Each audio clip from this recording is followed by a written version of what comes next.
Hi everyone. Please let me know if I'm live, if you can see me. Oh my goodness. It's pretty windy today.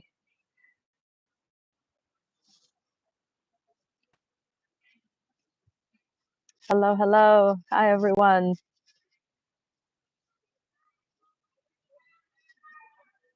Let's see where we are before I see first messages coming in on the chat. Hi Catherine. Yay, good to see you all. So I'm sitting here on a bench, really comfy ones actually. Nice benches over here. This area, well, here is like basically a gap between two buildings. Now this area is well, we are in Chugureti neighborhood, and this is kind of a place where you can chill in between the long walks or bar crawl or whatever. And I have been chilling here.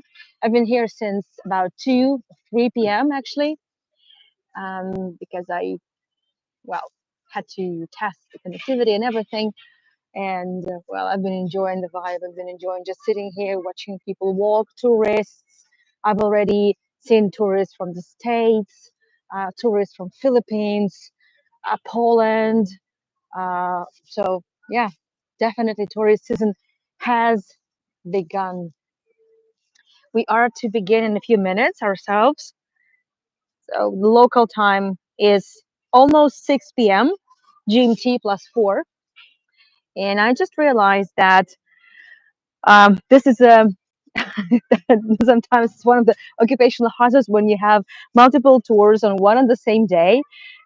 Actually, yesterday when I did a tour about Ladol Gudiashvili, an outstanding Georgian artist, I mentioned that I'm going to do a Zoom get together on Sunday. But today, just about an hour ago, I realized it's going to be not on Sunday, but tonight on Saturday night. So my time is like 11 p.m. my time. I'm not sure which day is going to be where you are. You know how hopeless I am with all the conversions, time zones, Fahrenheit and Celsius, and all things like that. So it's up to you to check out. My sponsors have already got the email with the link. If you haven't got it and you're not and you are a sponsor, please reach out to me. I'll send you the link. If you are a sponsor and you cannot join, the recording will be available. Well, for you on your secret playlist with your secret link. So it's not an issue if you can't join live. And if you want to join, because and if you're not a supporter yet and if you want to get access like 24/7 access to my 250 something recordings of tours of St. Petersburg, Israel, and Georgia, and also some other countries, well, you're welcome to join on my website honoryourguide.com. All the links are available. Let me also flip the camera so you could see something else. Thank you, Sharon. I'm so sorry I just caused so much confusion. Provide wrong date. Well, technically, for some of my viewers, it is going to be a Sunday, but still, it was my bad. I'm very sorry for it. And there's one more thing. If you, well, you must have been, well, if you're following just the basically the current affairs in general, you might have heard of protests in Georgia, in Tbilisi mainly, but not only, not exclusively in Tbilisi, about the new law that is just about to be approved anyway.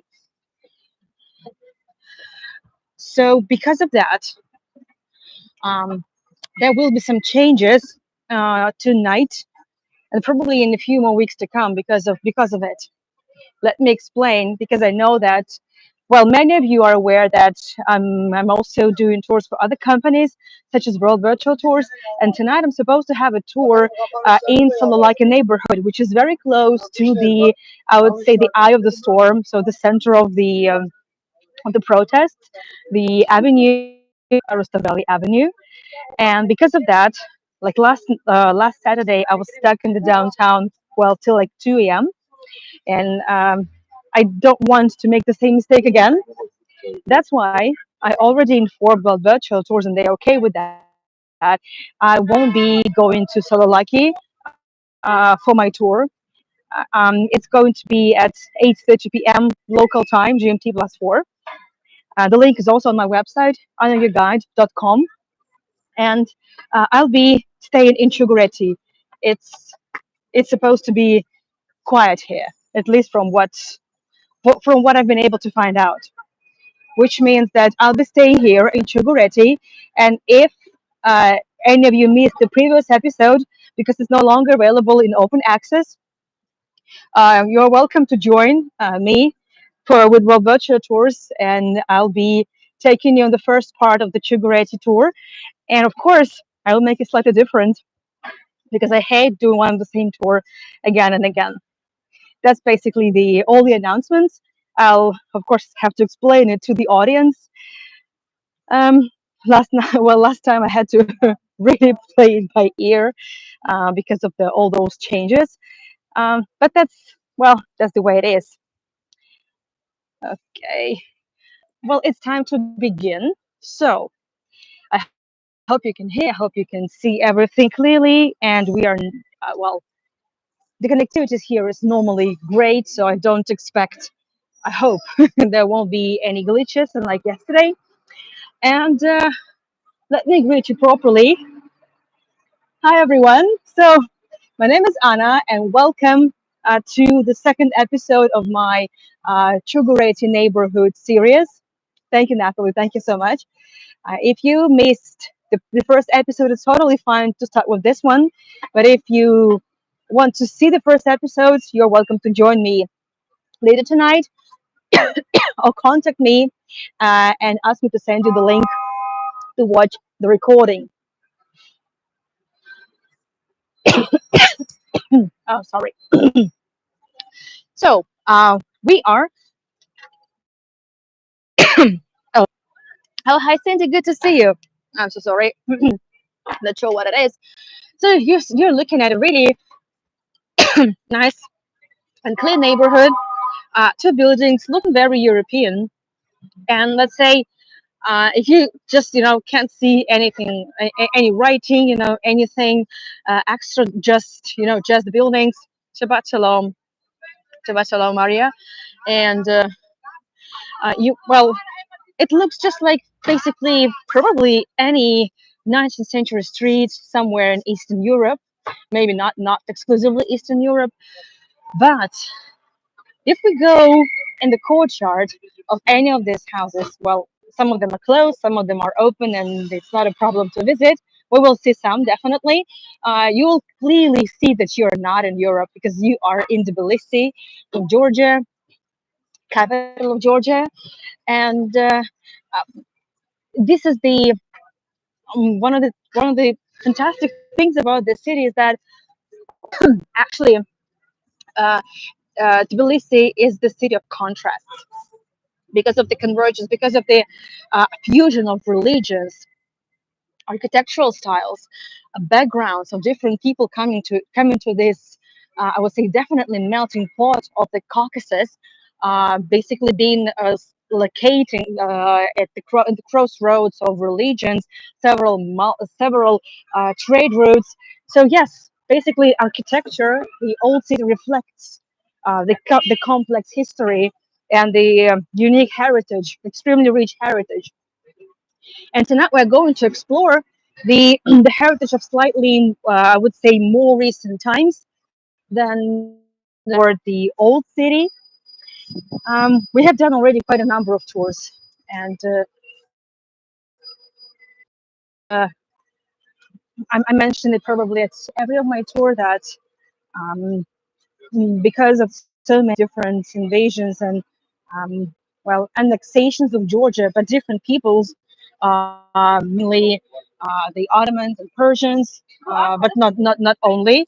Obviously, there were many destructions, and the city was badly damaged in the end of the 1700s, so 1795, and then it was rebuilt, and it was rebuilt in a completely different style. The city never looked because before that, Tbilisi and most of Georgia basically looked like a city somewhere in the Middle East.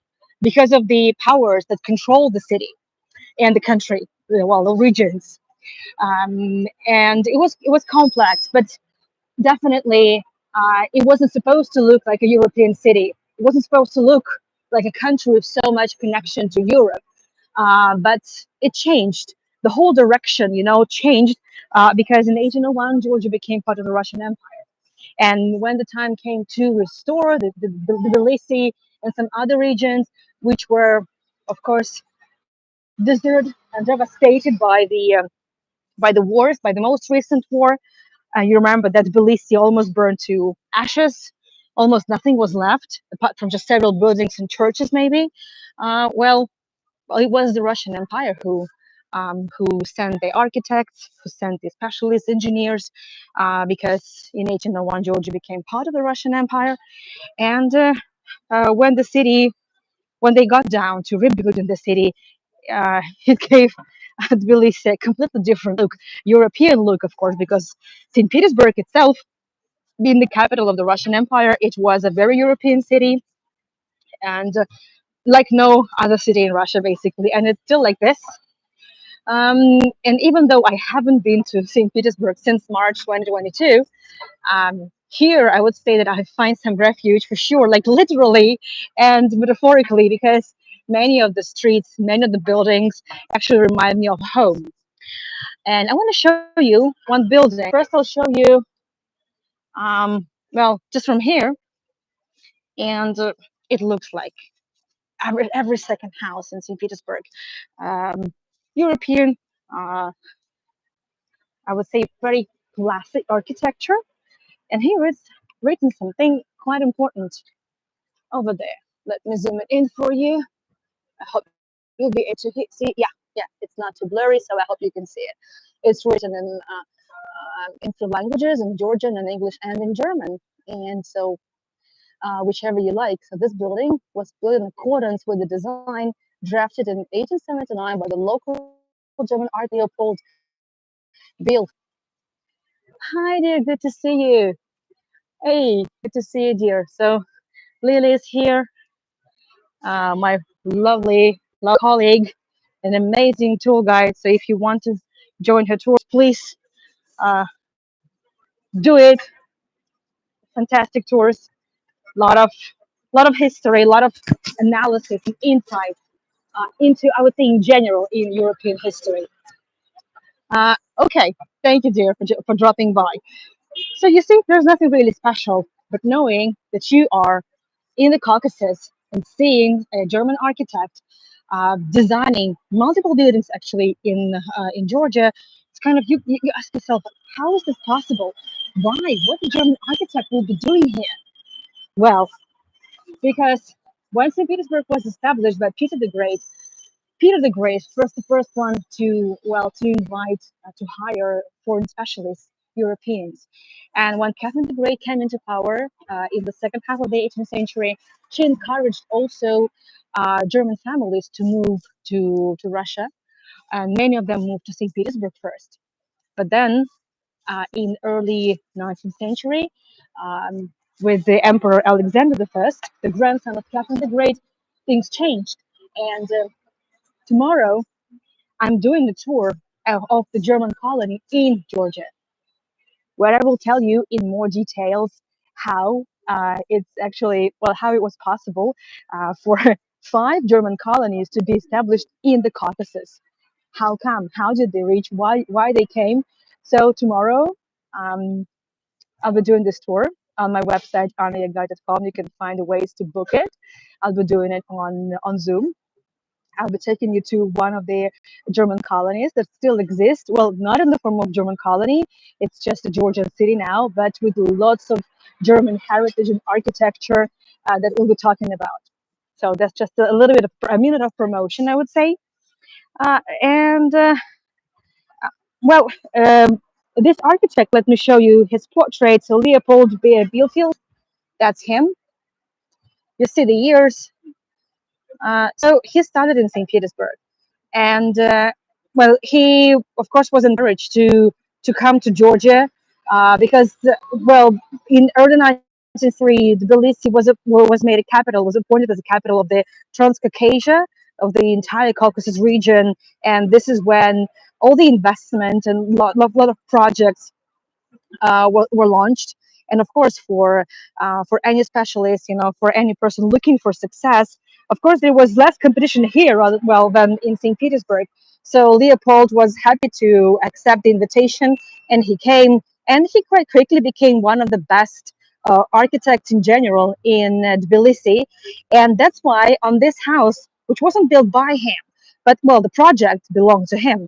And it's not something unusual. I would say it's quite a typical residential building, like a tenant house, right? So where, well, you know, um, the basically landlords would be just probably living in one of the rooms, and then other rooms would be rented from them, and this is how the house will bring profit to the landlord. That was the idea. It's just a typical project. But let me show you what else this architect built. Well, on Rustaveli Avenue, where I am. I was supposed to take you, but cannot until well, at least now. But I definitely will when all these protests are over. For example, the Opera House, the gorgeous Opera House on Rustaveli Avenue, what was developed together with Bielefeld. It was eventually by Schroeder, but he participated a lot in the works of these of the theater. Or this church. Just last night, I did a tour on Ladol Gudashvili, and in the end, I took you to this church because exactly the altar of this church was decorated by Ladol Gudashvili. Hi, Kay, good to see you. Thank you for joining. And so this church is also on Rustaveli Avenue, so that's why I can't take you there now, but I will. And if you missed the tour last night about the outstanding Georgian artist, it's still here on my YouTube channel, so you can watch it. It's gonna be available for at least several more days. So, and Bill Field wasn't the only architect who basically changed the face of Tbilisi. He wasn't the only one. Well, Schroeder, you must have seen already the name, and several other names that would be actually say probably every third, maybe even every second building in the street where we'll be going to shortly. Actually, was was built by one of the German architects. Actually, the area where we are now is called Chugureti, which means a ravine or a gorge. Let me cross the street here. I want to show you something. And this area was developed only in the 19th century. Before that, there used to be, not exactly here, but in this area, there used to be a village, uh, Kukia. It's the name, like a cookie, but not exactly. And I want to show you a photo, just so you would kind of approximately have an idea of what it looked like here back in the day. Just a second.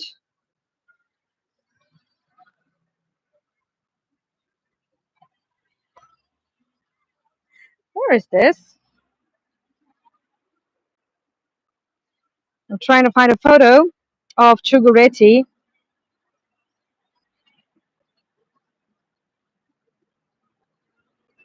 Well, for example, this is just like one of the illustrations, and an old village with a tiny cemetery, and basically that was it. So pretty much empty land. And then it changed, of course, in the 19th century. Germans came, and here was actually a settlement built, a German colony as well. It was called Neu Tiflis, New Tbilisi. That's why so many architects in Tbilisi worked on so many projects, especially in this area. And yes, so they definitely changed the face of the streets, but the heart, no, they couldn't change, and they didn't really. They didn't. didn't want to because this is the beautiful identity of this. So we have just we looked in facades and now taking it at the back. Look at that. The staircase. Oh, I can actually move a bit backwards. Could see probably a bit more. The chat is being quiet. I hope you can sing. So this is it. It's basically a combination of two kinds of balconies that you can come across in Tbilisi and actually, well, not only Tbilisi but almost exclusively, I would say.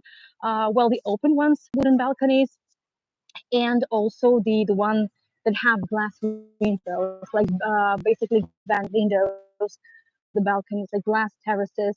Hi, Sandy, good to see you. Hi, Misha, everyone.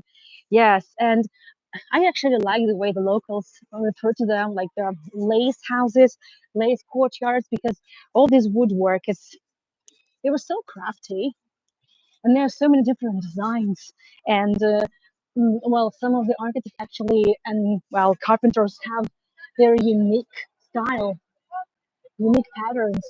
So I find it really, really fascinating. That's why, as I said, yes, it can be a European face, but definitely a Georgian heart.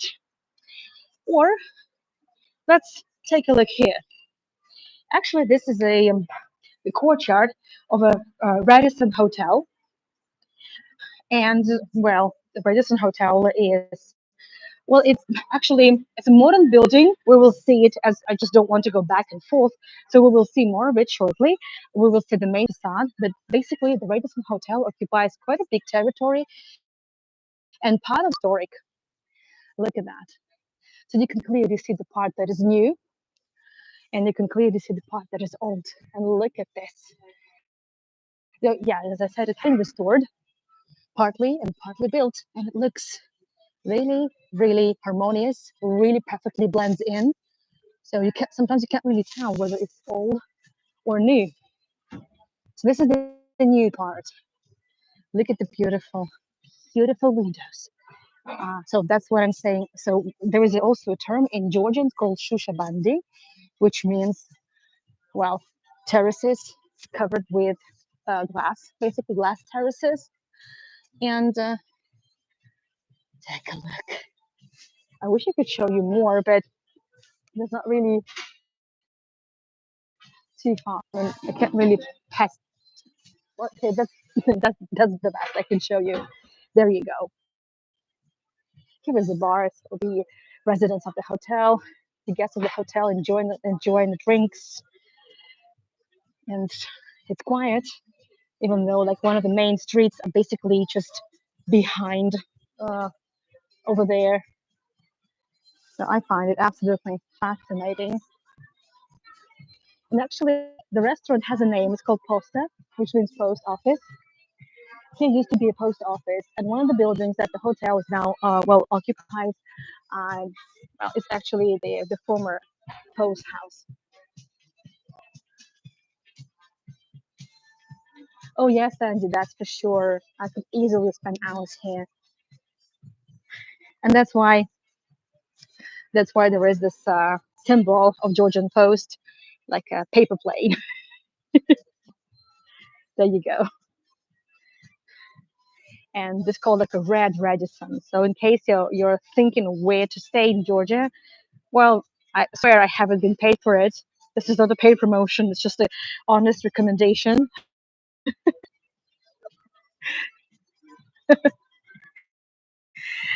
Okay, so there you go.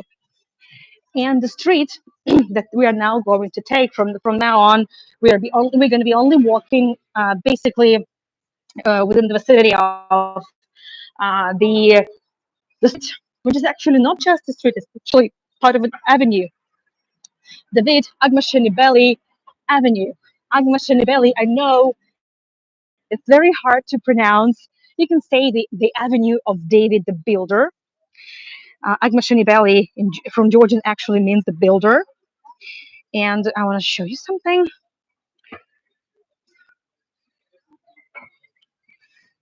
So this is the king of Georgia in the mm, in, well, I would say he is, you can't really say it's not the same Georgia we're talking about now, because back in the days Georgia was basically number of city states or like regions, and well, the smaller the regions were, of course the easier it was to conquer them. And that's why David the Builder was one of the one of the rulers of some of the territories, and he managed to unite uh, many city states into like a big territory, and that's well, and he managed to basically lay out the, I would say, the basics, the core territory that would later on become Georgia as well. So that's the building of the hotels. You see, of course, it looks very modern. It's really nice. I mean, it doesn't really stand out, and it doesn't really yell, "Hey, I'm the new building, and I don't care about the 19th century architecture here." No, it's not. The only thing is kind of that really stands out is that bird over there, right? That bird, giant, giant red bird. I haven't been able to find out which exactly bird it is, but I know why it's here.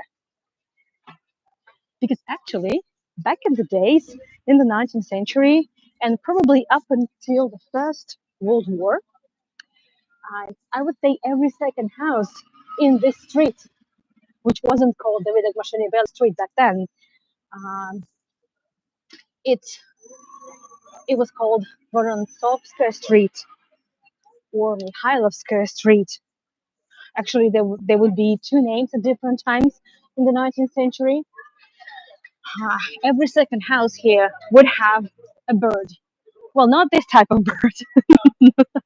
I mean, I have nothing against this bird. I mean, I totally understand why and why it's red, because that's the kind of the brand colors of the hotel. I mean, it's totally fine. But let me show you something. We will see some more birds tonight, today.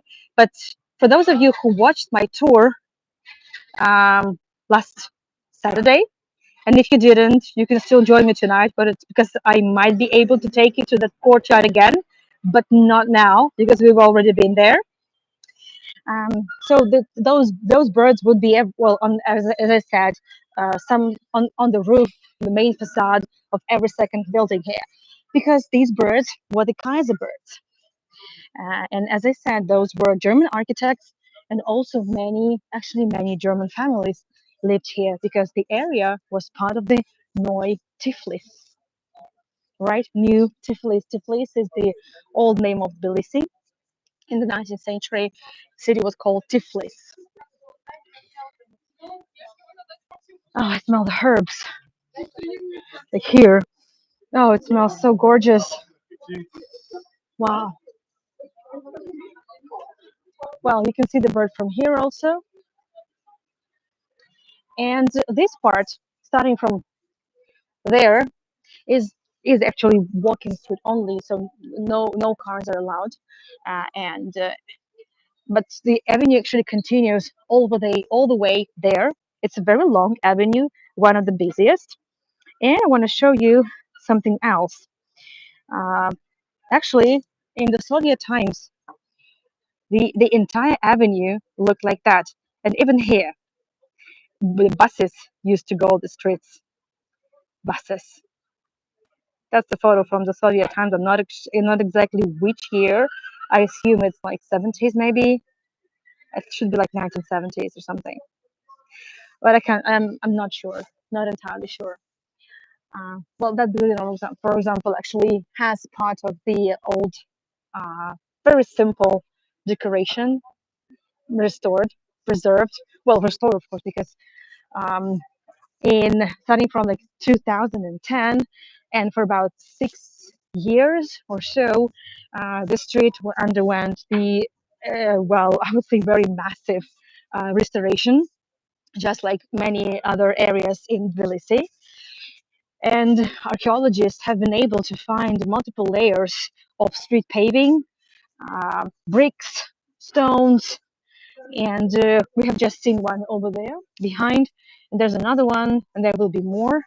So they were, of course, were from different period, obviously. And of course, you can imagine that this is a very touristy. It could be red pigeon as they are used in messenger. Oh, right, red pigeons. Didn't occur to me that it could be a pigeon because I was thinking always about the eagles. But yeah, of course, it could be. You're right. Because it's a post office. Thank you, Sharon. Very good. I just wanted to show you this. So these are the dolls at a souvenir shop because obviously it's a touristy area with lots of cafes, lots of hotels and Airbnbs. But they're all wearing national costumes.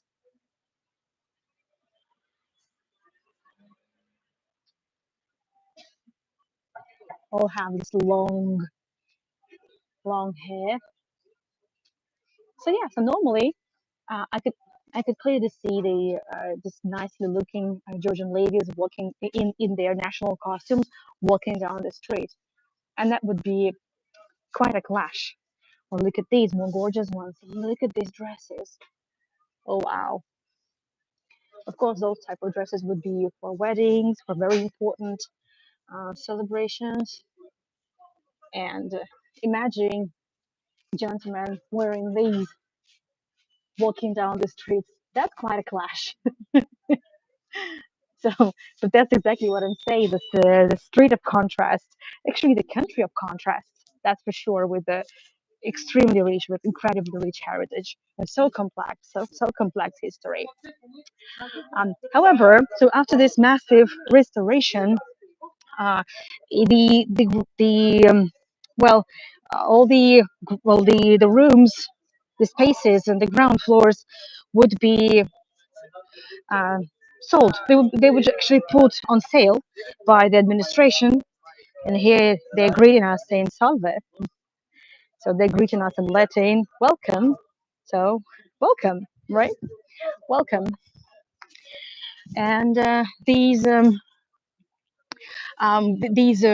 well, ground floors, these rooms would be mostly purchased by um, well, business people from the Middle East, also from Turkey, from Iran, and that's why, as another layer of, I would say, absolute, um, I would say, fusion of different backgrounds, religions, cultures, is that now in these European looking streets, you will see that nearly every cafe has halal food, have shisha, right? So, and also have a lot of like on the menus and like writings in Arabic. Well, that's how it works. I guess it's always been this mind-boggling mixed bag of everything. However, there's also place not just for commercial, not for the commerce, but also for religion, because because Georgia, no matter what, no matter which country, which power, sorry, controlled these lands, it just managed to stay the same. Christian country, of course, with a lot of oppressions, with a lot of repercussions for those who decided not to part with their fate.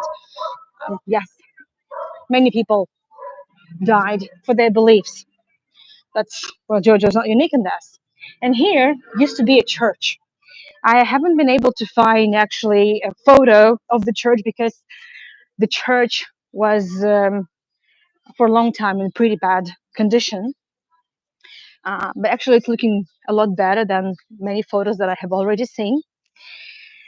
And this church has been here since, well, actually, like early 19th century, and it was the Church of Our Lady, and it was an Armenian church. And after the collapse of the Soviet Union, Georgia and Armenia, they were different countries, and they were no longer part of the Soviet Union. So this is when some conflicts started, and some conflicts are still going on. Well, around this church, there's actually a whole dispute and even a lawsuit because Georgia and Armenia are trying to actually persuade whose church it is. Georgia claims that on the spot where this church used to be, There were found some some graves with Georgian inscriptions.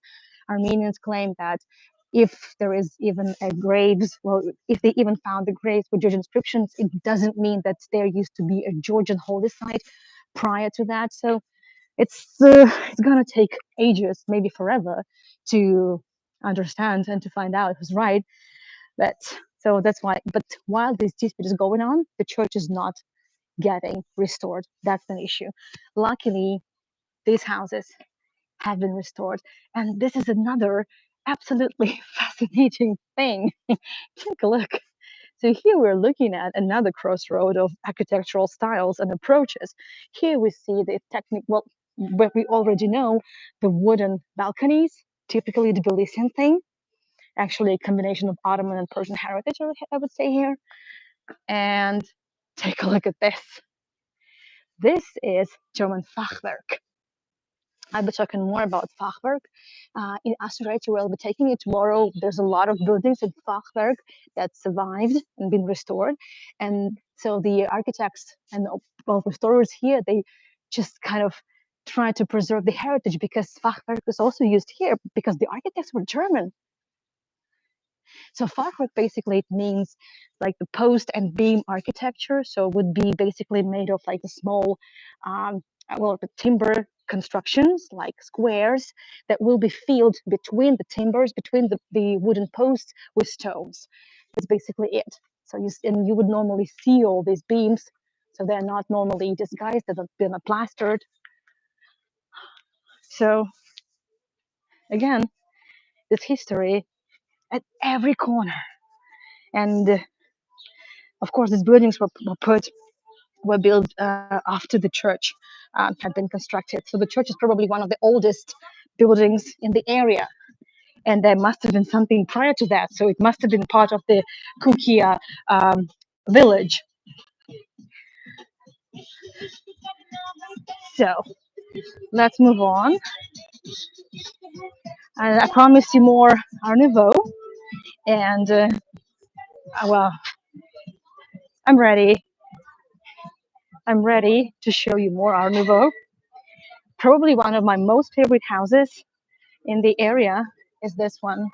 I'm not sure. Maybe it's the one that has the eagle, you know, on in the courtyard. But that one we've already visited. But not this one. So hi, hi Sharon. Well, that's okay if you're late because, as you know, I will keep it on my YouTube channel for some time in open access. So that's totally fine. Hi Mary, it's totally fine. Totally fine. You'll be able to catch with what you missed. And I'm trying to find a proper spot, also a bit in the shade, so the sun wouldn't take over. Look at this gorgeous tenant house. Isn't it lovely? And it's so great to see it restored in the abundance of uh, decorations, plasterwork, and the bird. The bird is here. Actually, obviously, in the Soviet times, the bird was taken down and because the Bolsheviks wanted to have nothing to do both with the imperial heritage and German heritage, especially after the Second World War. So the bird was taken down, and most actually in many of the courtyards, I've been told by one of the guides in the area that some of the courtyards still have those birds, and they are still being found. Please let me know if you enjoy the house. Also, I'll be able to find out if the chat is still working. You know, so the this house, as you can see, of course, was built in actually the early 20th century, and the architect wasn't German, but he started in Germany in Dresden. He spent several years in Dresden, and I would like to show you his portrait, Erast Chevchanidze. Let me show you. Oh, thank you, Sharon. Thank you. It's good to know that the chat is working. Erast Chevchanidze. It's the only photo I've been able to find. And Raf Chevchanidze and his family, they had to take a loan from the bank. And the house was finished in around like 1915, 1914. Some sources claim 1913. So basically, they had 4 years before the revolution, uh, you know, uh, and then they risked actually losing all the rights for this because of the nationalization. But nationalization came here a bit later because, as you remember, in 1917, even though Georgia was no longer part of the Russian Empire, it was not yet part of the Soviet Union. It became part of the Soviet Union in the early 1920s, and nationalization came here later. So basically, the family took a big loan and they paid off like in 1925. They returned, well, they actually, yeah, they got down with the loan, and then 2 years later, it was taken from them, and the family was only given just one room, well, like two rooms in one apartment, and that apartment still belongs to the descendants, to the granddaughter of Chukchanidze. Can you believe it? And look at all these lorelei, the ladies' hats. They're called loreleis, right? So they kind of the nymphs, the mermaids from the river, from the Rhine River. Sorry. Look at all those details, flowers, soft lines, different floral ornaments. So that's Art Nouveau at its best. Absolutely. I want to show you the interior. So unfortunately, the entrance was closed several years ago. Oh, and I have been able to find a photo of what the this neighborhood actually looked like in like 1880s. So very different, but like it's still like wild shores of the Kura River, and something like being built over there. And well, unfortunately, as I said, the now the entrance is closed. But you can imagine. So if the house looked so beautiful from the facade, then the entrance must have been also gorgeous. But I have found some photos of the entrance. No, it's not a hotel. No, no, it's the apartments. It's quite likely that there would be some Airbnbs here. I wouldn't be surprised, but no, I don't know. That I know it's a residential house. People actually live here. Look at all these decorations.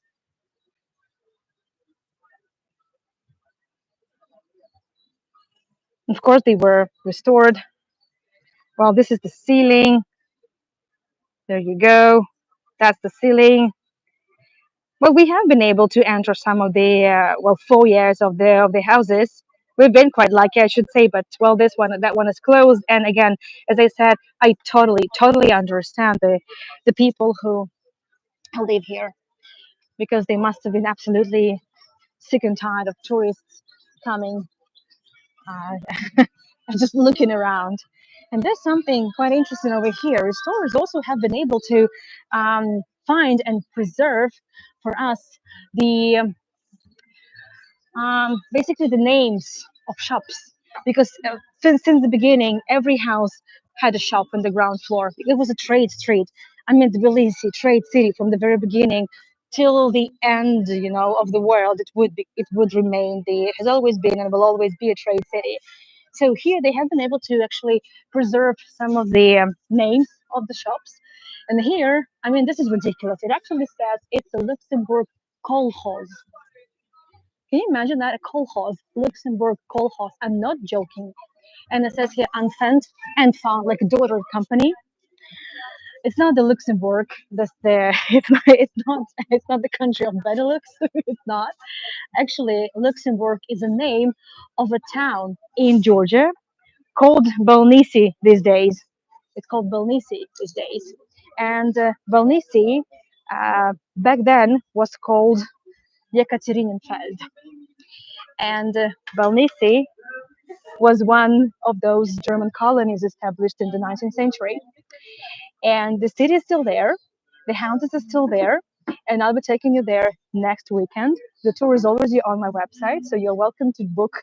And it's actually, you'll see that there is a grapes here. You see, Art Nouveau style, the script, and you see that it's there because Germans in that Ekaterinenfeld village The gate is open. No, it's the courtyard open, but it's not the foyer. Um, so they produced wine. They were one of the main industries was winemaking, and they had unique technology, different from Georgia technology in general. And I'll be super excited. I will be happy to take you there next week, and we'll talk about it.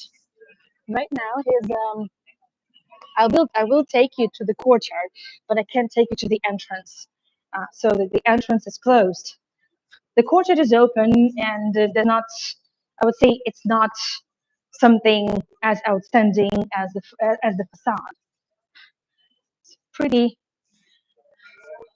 pretty. I would say local. Look at that. And there used to be a fountain because at least every courtyard like that was supposed to have a fountain. So there you go. And if you think you can enter the main staircase with all the decorations through that door, you're wrong. You cannot. I already tried. It would have been too easy, I would say. Anyway, so it's still lovely and cozy, and it's just imagine seeing that beautiful Art Nouveau facade, and then this the the laundry being dried. I just love this fantastic combination. The dog is there protecting the territory, of course. So, but we go on, and I promised you even more Art Nouveau. But as I'm taking you there, let me carry on with Balnisi.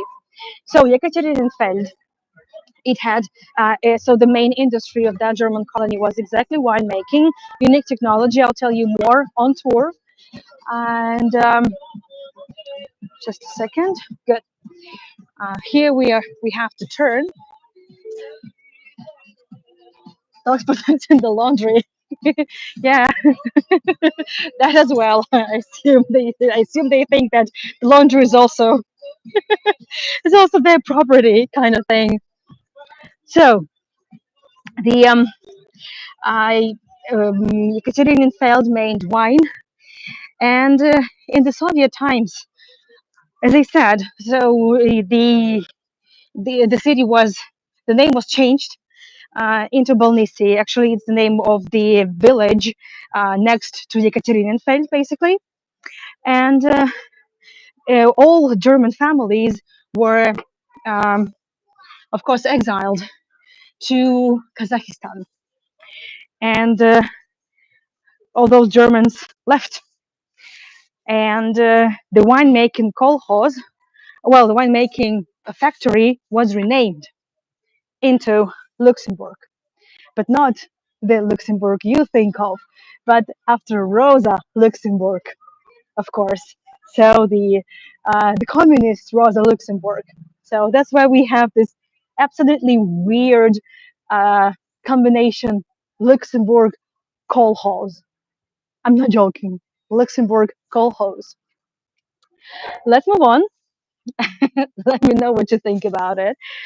Um, so, as I said, Tbilisi is still on its way to revamping and restoring many houses, many areas. It's on its way. So give it time. Look at this house. It used to be a gorgeous, very expensive real estate, and it was Art Nouveau. You can clearly see it. So you can see the windows, you can see the tiles, all the ornaments, big balconies, and the flat roof that was also used. Uh,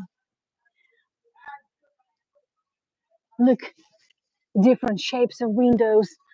So this house is still waiting to be taken care of, but it used to be the absolutely gorgeous. But I can still see the beauty. It just probably it just takes some time and maybe some experience, maybe some knowledge of history, or at least some understanding and respect for history and for hard times as well. So it will happen. The time will come. And I find this house really fascinating. This is the also turn of the 20th century, and this is a pseudo. Well, it's kind of interesting combination. It's like a pseudo Oriental style and also pseudo Russian style combination because, well, these. Well, I'll show you why I'm saying pseudo because, of course, it's not really the I would say the repetition, of the original styles. But look, these these crevices like this, these are the typical feature of actually Ottoman architecture. Typical feature of also Moorish architecture that was extremely popular in late 19th century. They're called muqarnas, but this is not the exact muqarnas, but the I would say the stylization of it. And this, look at these upper parts of the window frames. They're basically, in Russian we would call them kokoshniks, like the ladies' headpiece, to keep the hair like a hairband. Let me show you. So normally it would look like this. Can you see a head behind me? Like a headpiece? Normally it would be this, you know? Yeah, that's what I say. So they're kokoshniks, and they are typical feature of this neo-Russian or pseudo-Russian style. There are not many buildings uh, built like this, so I would say it's quite. eh, I mean, it's quite rare and it's precious. You have seen it, right? So that's exactly what I was talking about. And now we are on our way to the last house for today. And for those who joined later, I have to repeat myself. The protests are still happening, and in the afternoon, I found out that there were more protests planned for today uh, in the center of the city. And I'm supposed to have one more tour tonight with both virtual tours. And it's supposed to be in Saloniki, in the area very close to the Rustaveli Avenue, where the main protests are, because this is where the parliament building is. Because of because of protests and because I got stuck last weekend, last Saturday night, in the downtown, I decided not to go to Sololaki, and I will be doing a tour in Chugureti here in Agmashenebeli Avenue in at 8:30 p.m. GMT plus 4. So it's an hour and a half after this tour is over, basically. Um, Give me a second. And if you missed episode number 1, it's a good chance to watch it because it's no longer the recording of the first episode that I did last week. It was no longer available. I mean, here it's nothing special. Yes, Cindy, because I had to book a hotel because the restaurant where I was, it closed at midnight. By midnight, the protests were still in full swing, and it was raining heavily. I had nowhere to go. No taxis could reach me, so I had to book a hotel. I stayed there for a couple of hours, and around 2 in the morning, I was able to leave because obviously I didn't book a 5-star hotel. I booked the cheapest one and the closest one to me, and I couldn't stay. I mean, it was a normal hotel, but I just couldn't. I just couldn't stay. So, and I wanted to see my boys, and I had to finish the video for my Russian museum tour. Oh, and by the way, I totally forgot to promote my Russian museum series. It's still going on, and tomorrow I'm doing the third episode. The next episode for Chugureti, as well as next episode of the Russian Museum for the next weekend, is already on my website, anayagan.com. Also here on the chat, before I show you, not those ugly graffitis, but this beautiful house, and that beautiful house, and that beautiful house. Here on the chat, there are links to support me. I would appreciate your support. It's either PayPal or buy me a coffee. I prefer coffee, but PayPal is fine as well. It's up to you. So, and once again, yesterday, I'm so sorry for the confusion because I mentioned the wrong day for my sponsors get together. My sponsors get together is tonight at 11 p.m. GMT plus 4. I'm very sorry for the confusion. So the sponsors get together is tonight. Okay, so my complete schedules you can find on my website underyourguide.com. So the this beautiful complex, because of the trees, unfortunately cannot see it in full, I would say in full beauty, because actually it's supposed to be symmetrical. So this and this and that. Let me go there. Let me take you just a little bit further into the street. I'll show you what I mean. We've got 4 hours from now. Um, eh, yes. Thank you, Sandy. I took some time to do mathematics. Yes, it's 4 hours from now, Sandy. Thank you so much. Uh, okay, and that. Actually, these big complex of buildings used to belong to very rich men, obviously. Look at that. Because of the trees, again, as I said, there's not much I can show you. I mean, I can't show you the well, it's from afar, and there are some underpants also drying, getting dry. So maybe you would want to Photoshop that, or maybe not. Or like over there, let's focus on something more interesting. Yes, and that's great. Thank you for double checking. Yeah. Well, I wish I could show you. So this is the antique piece of furniture over there. I can see it's like a early 20th century wooden cupboard. So I'm pretty sure there are so many secrets that this house has. Built in early 20th century, totally Art Nouveau, and totally definitely use of all state of the art technologies, concrete and metal supporting frame. Yes, Cindy, I'll be happy to see you as well, of course. And for those who watched my episode 1, it's gonna be a bit different tonight because I hate to do one on the same tour because I need to have my fun. So I'll be adding something to spice it up. I mean, just to make it a bit different. And big balconies. So it was these balconies like that were only possible in the 20th century. So only Art Nouveau could implement all those achievements of industry and science. So metal constructions, metal frames that enabled architects to plan, well, to plan a layout any like other than just the enfilade, because back then, if you remember, the architecture up until Art Nouveau, basically, the most of actually every mansions, every palace would normally have the chain of rooms, the connecting rooms, right? Because there were no other ways, to build houses. They're supposed to be like supporting walls, but with the invention of like new kind of metal and well the ways of processing metal, it became possible. And this is when Art Nouveau just picked it and combined the two uncombinable things: achievements of industry and research, and well, return to nature. So let me cross the street here and tell you more about this house. So this house belonged to a very rich man. He was of course he was a merchant, and he supplied wood. He had a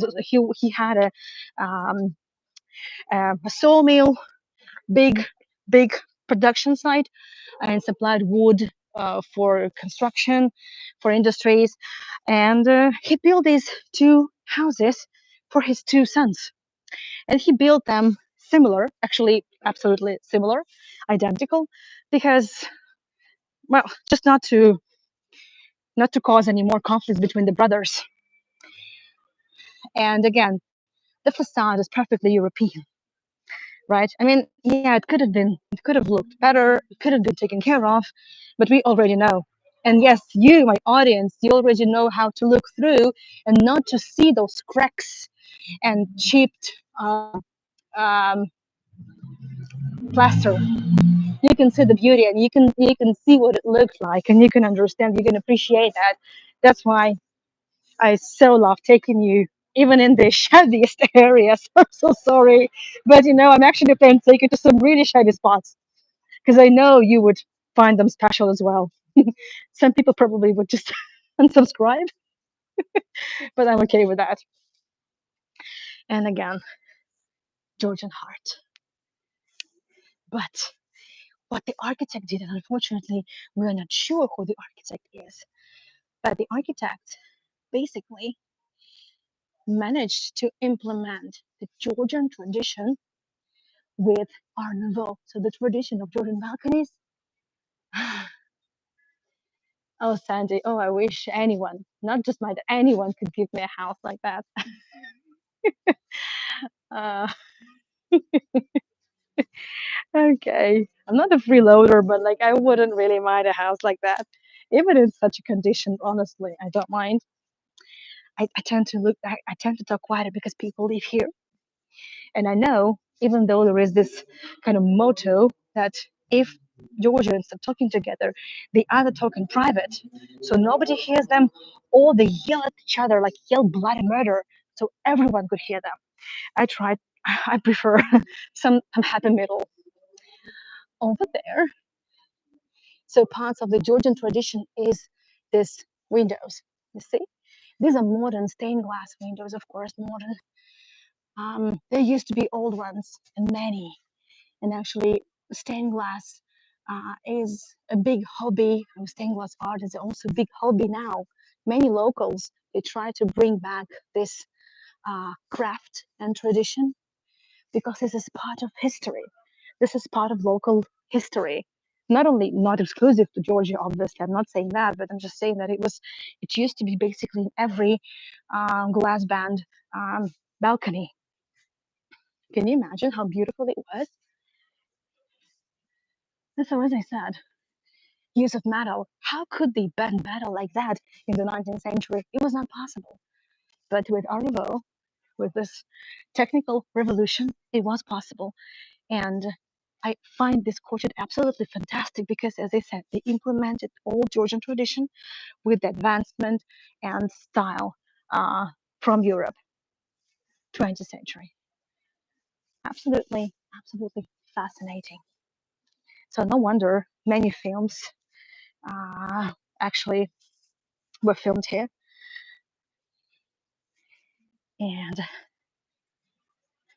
I'm not going there. Don't even expect me to go there. And I'm pretty sure I'm gonna lose you there. So there's no connectivity. But look at these stairs. Oh, next time. And as you know, so next time we also see each other on Saturday at 7 p.m. local time. So 1 hour later than today. I'll take you to well, I'll show you one absolutely outstanding staircase. You've never seen anything like that before. Anyway, it's time to wrap this up. Thank you so much for bearing with me. Thank you so much for enjoying even shabby buildings, in the poor condition. Let's put it mildly, in some poor condition. Thank you so much for appreciating history. Thank you so much for appreciating heritage, and thank you for joining this tour. Thank you for your support. Thank you for the coffees and PayPal's already coming in. Thank you so much. And I'll see you in Chugureti in an hour and a half from now to take you on the first tour of the area, and I'll make a slight difference. So if you watched the first episode and you're still available, you're welcome to join, of course. I'll have to start with massive apologies, to the audience of our virtual tours because I won't be taking them to Sololaki. Yeah, well, whatever. Oh, thank you, Sandy. Thank you so much. Oop, oop, oop. I want to cross here because I would like to. Hmm, I wanted to say something. this is the unique opportunity to see the basement. There's some works going on there. You see? Oh, this is unique. This is the old house, 19th century. They're doing something there, repairing. I'm not sure. Oh, this is gorgeous and unique. Wow. And it smells fantastic. It smells history. Not even cat pee, which is quite unique. Normally it would smell cat pee. Of course, a lot of graffitis. Um, yeah. Okay. So this is it. Thank you so much, everyone, for joining. Next time we meet here at this crossroad, and we go on. Next time there will be less clean buildings, more shabby kind of buildings, but gorgeous with precious stories and precious heritage. And I would like to wrap this up by showing you the beauty behind my back. So give me a second. I'll try not to make you too dizzy. There you go. So I'll be standing here. Thank you for joining. And if you have been taking clicks, if you have been taking postcards, please feel free to post them on the Facebook community together virtually. And I'll see you in 90 minutes from now and tomorrow on my tours of Asureti and the Russian Museum and next weekend. And as you know, for the virtual tours, next weekend I'm launching my series on my two videos of the Museum of Nicholas II. Bye bye, and thank you for your support. Bye bye.